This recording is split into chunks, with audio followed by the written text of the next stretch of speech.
नमस्कार, हिंद भारत न्यूज में आपका स्वागत है और मैं हूं आपके साथ योगेश शर्मा। उत्तर प्रदेश में योगी सरकार ने अपना लगभग 4.25 साल का कार्यकाल पूरा कर लिया है और इन 4.25 सालों में योगी सरकार ने अनेक उपलब्धियां हासिल की। 4 सालों में योगी सरकार ने उत्तर प्रदेश को दंगा मुक्त कराकर आधुनिक प्रदेश बनाया और कोरोना काल की समस्या से निपटते हुए सभी के सामने एक मिसाल पेश की। अब अगले साल उत्तर प्रदेश में विधानसभा चुनाव होना है, जिसे चुनौती के तौर पर बीजेपी लेकर तैयारियों में जुटी है, जहां आगे की राह बीजेपी के लिए काफी मुश्किलों से भरी होने वाली है। आज मैं आपको यूपी में योगी सरकार की 4 सालों की कुछ खास उपलब्धियों के बारे में बताऊंगा। प्रदेश की आर्थिक स्थिति में आया सुधार। सबसे पहले आर्थिक व्यवस्था पर जो प्रदेश की सुधरी है उस पर बात करते हैं। यूपी में योगी की सरकार में यूपी की माड़ी आर्थिक दशा में काफी सुधार आया है, जहां 2017 से पहले प्रदेश सरकार का बजट 2 लाख से 1 करोड़ तक का होता था, जो साल 2021 में बढ़कर 5 लाख करोड़ तक पहुंच गया है। उत्तर प्रदेश में 4 सालों में वैट 49,000 करोड़ मिलता था, अब 1000 करोड़ बढ़ गया है। एक्साइज 12,000 करोड़ से बढ़कर 36,000 करोड़ पहुंच गया है। बता दें कि यूपी 2015-16 में 10.90 लाख करोड़ की जीडीपी वाला राज्य था, लेकिन अब 21.73 लाख करोड़ की जीडीपी के साथ देश के दूसरे नंबर की अर्थव्यवस्था वाला राज्य उत्तर प्रदेश उभर कर सामने आया है, जहां 2017 में यूपी इकोनॉमी के मामले में 5वें नंबर पर आता था, लेकिन अब दूसरे नंबर पर है।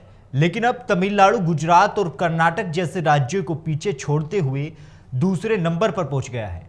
अब बात करते हैं यूपी में योगी राज्य में घटे अपराध की। दरअसल यूपी को अपराध से मुक्त कराने में यूपी की योगी सरकार की अहम भूमिका रही है, जिसका भाजपा जिक्र भी करती रहती है और कहती है कि हमें यूपी में 4 साल हो गए लेकिन एक भी दंगा नहीं हुआ। यह सच्चाई भी है। आप सभी ने देखा होगा कि यूपी में दंगे की भयंकर तस्वीरें आती थी। अखिलेश की सरकार की बात करें तो 2017 से पहले अखिलेश की सरकार में मुजफ्फरनगर से लेकर प्रतापगढ़, मथुरा सहित कई जगह सांप्रदायिक दंगे हुए थे, जहां मुजफ्फरनगर में बड़ी तादाद में लोगों ने अपने गांव और घरों को छोड़कर दूसरी जगह ठिकाना लिया था। वहीं सीएम योगी दावा करते हैं कि पिछले 4 सालों में यूपी में अपहरण पूरी तरह से ठप हो गया है। उनका दावा है अगर आपसी रंजिशों को छोड़ दे तो संगठित अपराध तो न्यूनतम स्तर पर है। यूपी में कानून व्यवस्था देश के अंदर बेहतर व्यवस्था में से एक है।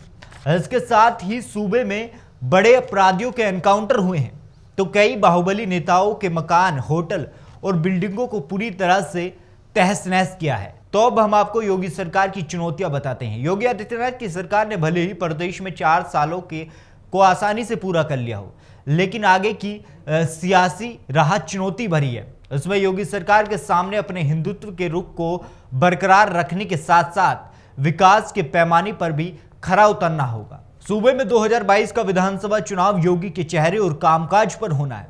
ऐसे में उनकी आगे की राह काफी मुश्किलों से भरी होने वाली है।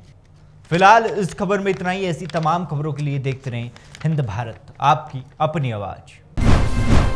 अब 20 जुलाई से जियो टीवी पर भी आप देख सकेंगे आपका अपना चैनल हिंद भारत, आपकी अपनी आवाज।